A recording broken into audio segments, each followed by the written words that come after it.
네, 안녕하십니까. 이상로입니다. 오늘 제가 준비한 자료는 바로 여러분들이 많이 친숙하신 현대차라든지 또는 SK, 효성, 포스코, 하나 같은 이런 대기업들이 수소에 투자를 하는 진짜 이유, 그리고 앞으로에 대한 전망까지도 한번 알아보도록 하겠습니다. 사실 오늘 일정이 정세균 국무총리가 수소 관련된 기업에 방문하는 일정이 원래 잡혀 있었습니다. 그만큼 이 수소 관련해 가지고 최근 들어서 꾸준한 이슈가 되고 있는 상황인데, 우리가 수소차에 대한, 바로 그린 뉴딜 안에서 수소차에 대해서 상당 부분 이제 집중을 해 왔었다면, 지금은 이제 수소에 대한 생산이라든지 또는 수소 연료 전지에 대한 부분 자체가 이슈가 될 수 있는 그런 부분이라고 보고, 왜 이런 대기업들이 수소에 투자를 할까? 결국 대기업들이 수소에 투자를 한다는 것은 그에 따른 밴드 업체들도 충분히 긍정적 영향을 받을 수 있다는 거거든요. 그런 부분을 좀 더 집중적으로 한번 알아보는 시간을 가져보도록 하겠습니다. 일단 우리가 항상 이 방송 끝나고 난 다음에 주식 강의를 또 진행을 하는데요. 지난주에 말씀드렸던 두 가지 종목 다 오늘 시장까지 크게 급등이 나왔었고, 우리가 지난주에 말씀드렸던 기업이 바로 비트코인 관련해서 우리가 블록체인 기술을 보유하고 있는 기업 두 가지를 말씀드렸습니다. 하나가 라온시큐어라는 기업이었고, 또 한 가지가 에이티넘 인베스트라는 기업이었는데, 자, 둘 다 일주일 만에 10% 이상이 크게 급등하는 모습이 나타나는 부분이었고요. 마찬가지로 우리가 지지난주 같은 경우에는 메타버스 관련주를 우리가 시장을 좀 선점을 하는 그런 매매를 했습니다. 이렇게 시장에 대한 이슈가 드러나기 전에, 급등하기 전에 우리가 매집 가격대에 미리 시장에 대한 재료를 선점을 하신다면 좀 더 안정적인 매매를 할 수 있으니까요. 오늘 방송 끝나고 난 다음에 주식 강의도 꼭 들어보시길 바라겠고요. 자, 그래서 좋은 모습들을 보였던 부분이었고, 자, 왜 수소차를 저한테 드려야 되느냐? 제가 부끄러운데 좀 소개를 해드리면, 지금 여러분들이 유튜브로도 많이 보실 거고, 또는 이런 경제방송을 통해도 많이 보실 텐데, 2018년도 12월 19일 날 제가 이 수소차 테마주를 최초로 제가 만들어서 배포를 한 사람이 바로 저입니다. 제가 생산자인데요. 지금도 유튜브라는 이런 부분 보면 옛날 과거 자료에 저희가 얘기하고 난 다음부터 이런 수소차에 대한 부분이 많이 발생을 했던 부분이었고, 자, 마찬가지로 제가 수소차의 원조라면 오늘은 또 수소 생산에 대한 부분에서 원조에 대한 모습을 진면목을 여러분들께 보여드리도록 하겠습니다. 자, 그러면 안에 내용들을 같이 한번 보시면, 최근의 뉴스죠. 한국판 수소위원회가 뜬다.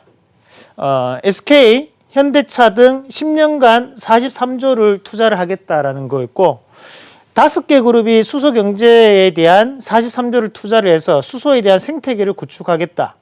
논란 많던 수소 경제, 기업 동맹으로 가속화가 될 것이다라는 얘기도 나오고 있습니다. 그래서 마찬가지로 정부와 그리고 기업 간에 대한 투자가 함께 이루어지면서 이 수소 생태계를 구축하겠다라는 건데, 자, 그러면 기업별로 어떤 부분에 대한 변화가 이루어지고 있는지를 좀 더 자세하게 한번 같이 보실 텐데요. 우선 우리가 좀 눈여겨봐야 되는 것이, 유럽은 현재 수소 관련돼서 정책이 어떤 식으로 바뀌고 있느냐라는 부분인데, 자, 우리가 2020년부터 24년까지가 바로 1단계에 대한 변화 과정이라고 먼저 보시면 됩니다. 그래서 아직까지 유럽 같은 경우에는 이 수소에 대해서 큰 투자가 이루어지지 않았습니다. 그리고 사실 2020년도부터 시작을 했어야 되는데, 우리가 2020년도 코로나 사태로 인해 가지고 투자가 이루어지지 못했고, 바로 2021년도가 바로 수소 산업에 대한 원년이 될 가능성이 상당히 높다라고 먼저 볼 필요가 있고요. 자, 여기에서 나오는 단어들이 이제 수전해 설비라는 얘기가 나오고, 마찬가지로 최대 100만 톤에 대한 그린 수소라는 얘기가 나옵니다. 자, 그린 수소와 수전해라는 얘기는 동그라미를 한번 쳐놓습니다. 자, 그리고 그 밑에 이제 우리가 대규모 풍력과 태양광 발전을 설립하겠다. 자, 이런 것들도 신재생, 바로 친환경 신재생 에너지를 얘기를 하는 거죠. 자, 2단계로 넘어가면 마찬가지로 이 수전해에 대한 부분 자체가 최대 1,000만 톤으로 이제 늘어납니다. 약 10배 정도 수준으로 늘어나는 그런 계획을 가지고 있다라고 보시면 되고, 이것이 이제 3단계까지 이어지는 그런 부분이 나타나는데, 최종적으로 재생에너지가 기반이 전력에서 약 25%에 대한 부분까지 끌어올리겠다라는 목표를 가지고 있다고 생각하시면 됩니다. 우리가 이런 수소 관련된 공부를 하시다 보면 간혹가다 이제 오해하시는 분들이 신재생 에너지를 100%다 지금 현재 전력을 대체할 수 있다라고 생각하시는 분들이 계십니다. 그런 목표가 아니고요. 우리가 쓰고 있는 전기를 100이라고 하면 그 중에서 20이나 30에 대한 부분 자체를 신재생이라든지 또는 수소로 대체하겠다는 부분이거든요. 그래서 지금 현재 하고 있는 전력에 대한 생산과 추가적인 부분에서의 전력 생산을 함께 엮어서 가겠다라는 뜻으로 우리가 받아들이면 됩니다. 자, 다음 그림도 한번 같이 보시면 국내 수소 관련된 목표를 같이 한번 보시면 마찬가지로 청정 수소에 대한 투자 지원이 언제 이루어지느냐, 2021년도 상반기와 하반기에 집중적으로 일정이 잡혀 있는 상황이라고 보시면 되고, 액화 수소에 대한 투자 지원 같은 경우에도 지금 현재 2021년도 상반기와 하반기에 상당 부분 몰려 있는 것을 볼 수 있습니다. 자, 민간 투자에 대한 지원이라든지 또는 중소기업, 전문기업에 대한 투자 지원 같은 경우에도 2021년도에 상당 부분 몰려 있다라는 거죠. 자, 그러면 현재는 대기업들이 여기에 따른 부분에서 진행을 하게 되기 때문에 당연히 그에 따른 중소기업들, 밴드 업체들에 대한 관심도 우리가 꾸준하게 받으셔야 되는 거고, 우리가 이 수소에 대한 공부를 하면 가장 헷갈리는 내용 중에 하나가 지금 현재 이 수소 경제에 대한 활성화에 대한 로드맵인데요. 모든 것들에 대한 수소화를 시켜내겠다라는 뜻으로 이제 받아들이면 되는 부분이라고 보시면 되고, 지금 글씨가 작은데 이런 부분 자체는 제가 인터넷으로 진행하는 방송에서 또다시 한 번 더 상세하게 확대해서 좀 보여드리도록 하겠습니다. 자, 다음 그림 한번 같이 보시면요. 우리가 이제 수소별에 대한 생산 방식을 좀 한번 확인을 해봐야 됩니다. 수소는 총 3가지로 나뉩니다. 하나가 그린 수소라고 얘기를 하고, 또 한 가지가 이제 그레이 수소라고 얘기를 하고, 또 한 가지가 이제 블루 수소라고 얘기하는데, 자, 이 그레이 수소 같은 경우에는 많은 분들이 이제 최근에 이산화탄소 관련해 가지고 배출이 엄청나게 많이 된다라고 하죠. 수소를 만들어낼 때 그것을 이제 계질 수소라고 하는데, 이 계질 수소 또는 부생 수소에 대한 부분 자체가 발생하면 그레이 수소라고 보시면 됩니다. 그러면 이산화탄소를 발생하는 수소이기 때문에 이거는 현재 수소를 생산하는 방식이라고 보시면 되고, 여기에 대한 이산화탄소를 줄였는 것이 이제 블루 수소라고 생각하시면 됩니다. 대신에 이제 그린 수소 같은 경우는 궁극적으로 우리가 나아가야 되는 방향이라고 보시면 되고요. 그냥 그린 수소 같은 경우에는 우리가 재생에너지 전력으로, 그러니까 풍력이나 태양광에 대한 부분으로 수전해에 대한 부분으로 생산을 해내는, 한마디로 친환경적인 부분의 수소다. 그래서 그린 수소라고 한다라고 보시면 됩니다. 그래, 지금 현재 대기업들이 추진하고 있는 것이 결국은 궁극적으로 이런 그린 수소에 대한 모델로 가고 있는 부분이라고 보시면 되겠습니다. 자, 마찬가지로 이 그림 자체도 그에 따른 이해 과정이라고 좀 보시면 되고요.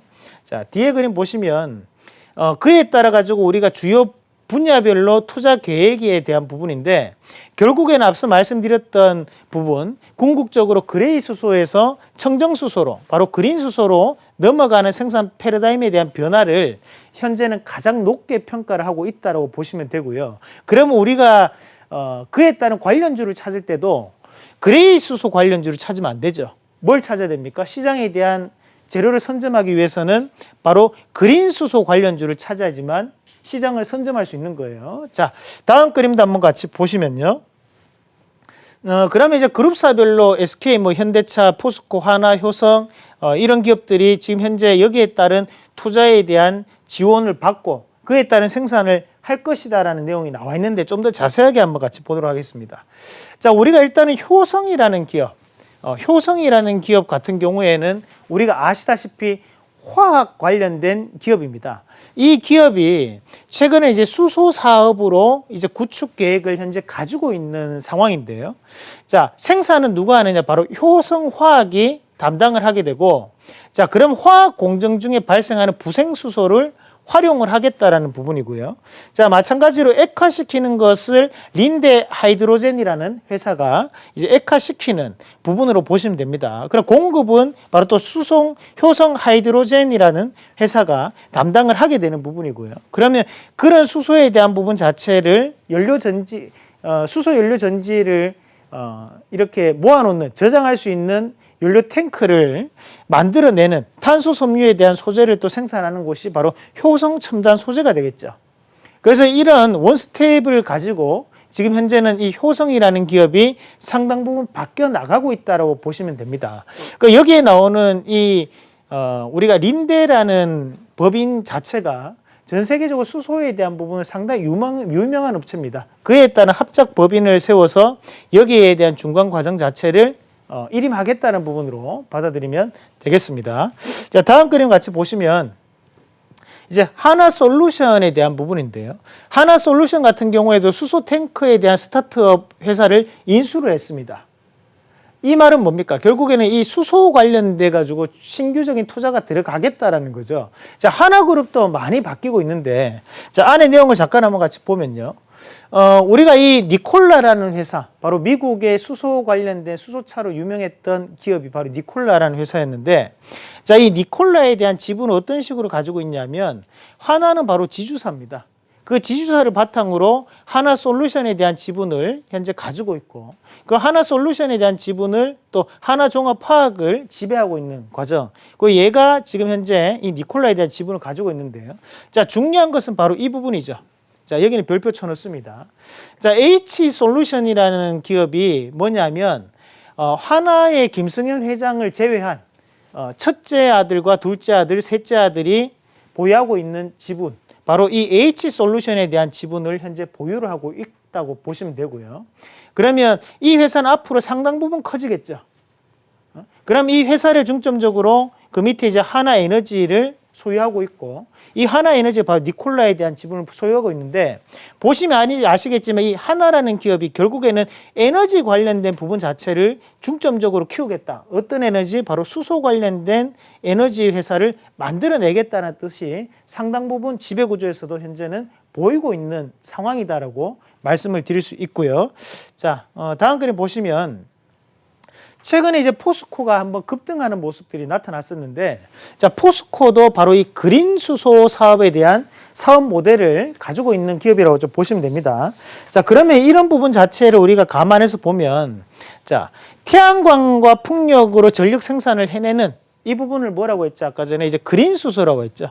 자, 그린 수소를 바탕으로 해가지고 거기에 따른 부분에서 운송과 저장을 해서 그에 따른 수소 충전소까지 활용이 가능한 부분으로 지금 이뤄내는 이런 스텝을 만들어내겠다라는 거죠. 그러면 우리가 포스코라는 기업을 지금까지는 철강 관련된 기업이라고 알고 있었지만, 신규적으로 지금 현재는 수소 관련해서 상당한 준비를 하고 있다라는 거거든요. 그러면 여기에 따른 분야가 지금 현재 주가에 반영되고 있기 때문에 최근에 움직임이 상당히 좋았다라고 우리가 판단을 해볼 수 있는 거고요. 자, 다음 그림도 한번 같이 보겠습니다. 자, 요 그림은 별표를 한번 쳐놓습니다. 지금 이 SK그룹에 대한 수소 밸류 체인에 대한 계획인데요. 지금 현재 이 SK그룹 같은 경우에도 우리가 화학업체로 상당히 저명이 좀 나 있는 회사 중에 한 군데죠. 하지만 이 생산에 대한 부분 자체를 이 SK가스라든지 또는 SK이노베이션 그리고 SKENS, 자, 요 기업은 지금 상장이 안 되어 있습니다, 지금. 자, SKENS를 요 세 가지를 중심으로 생산을 이룬다라는 얘기고, 자, 거기에서 이제 유통에 대한 공급을 담당할 수 있는 것이 또 SKENS 또 나옵니다. 자, SKENS 또 나오고요. 그에 따라서 이제 운송을 해서 공급을 하게 되는데, 자, 이 판매를 하는 것이 이제 SK가스와 SK에너지, 우리가 LPG 충전소죠. 자, 그리고 이거는 뭐예요? 이거는 현재 휘발유 경유, 우리가 그에 따른 주유소라고 좀 보시면 돼요. 그러니까 이 두 가지를 활용을 해서 서비스에 대한 영역망을 넓혀 나가겠다는 뜻이죠. 이런 부분 자체를 감안했을 때 가장 빠르게 현실성 있게 우리한테 수소를 공급할 수 있는 업체 중에 하나가 바로 이 SK그룹이 될 가능성이 상당히 높습니다. 그러니까 이에 따른 관련주들을 우리가 찾아봐야겠죠. 자, 우리가 이런 부분 자체를 보면 포스코가 최근 들어서도 움직임이 상당히 좋게 나타나고 있고, 마찬가지로 현재 이 바닥권력을 다지고 난 다음에 지금 현재 바닥에서는 PBR 밴드에 대한 이슈를 나타내면서 주가가 올라왔다면, 지금 같은 경우에는 수소라는 새로운 신규적인 성장 에너지를 먹고 현재 주가가 올라가고 있다라고 보시면 되겠습니다. 마찬가지로 저희가 이런 시장을 선점하는 매매를 하는데, 효성 첨단 소재 같은 경우에는 우리가 탄소 섬유를 국내에서 유일하게 만들 수 있는 기업이고, 이 탄소 섬유가 어디에 해당되냐면 수소 연료 탱크를 만들 때 쓰는 재료가 바로 탄소 섬유입니다. 그러면 이런 효성 첨단 소재 현재까지도 신고가를 가고 있는데요. 이렇게 매집되어 있는 가격대에 우리가 사줘야지만 수익을 극대화시킬 수 있고, 마찬가지로 시장을 선도하고 선점할 수 있다는 것을 말씀을 드리고 싶습니다. 자, 오늘도 이 강의가 끝나고 난 다음에 저희가 이제 10시 10분부터 여러분들께 또 한번 이 수소 관련된 종목군들을 좀 더 몇 가지 짚어가지고 중점적으로 깊이 있게 한번 파볼 건데요. 지금 시장 자체가 불안전한 부분이 상당히 많이 나타나고 있습니다. 대신 그에 따른 부분 자체를 회복할 수 있는, 그리고 좀 더 우직하게 여러분들의 수익을 좀 만들어낼 수 있는 그런 부분이 궁금하신 분들이 계신다면 꼭 참여하셔가지고 지난주처럼 또 좋은 소식을 또 가져가시길 바라겠습니다. 좀 이따 주식 강의를 통해서 뵙도록 하겠습니다.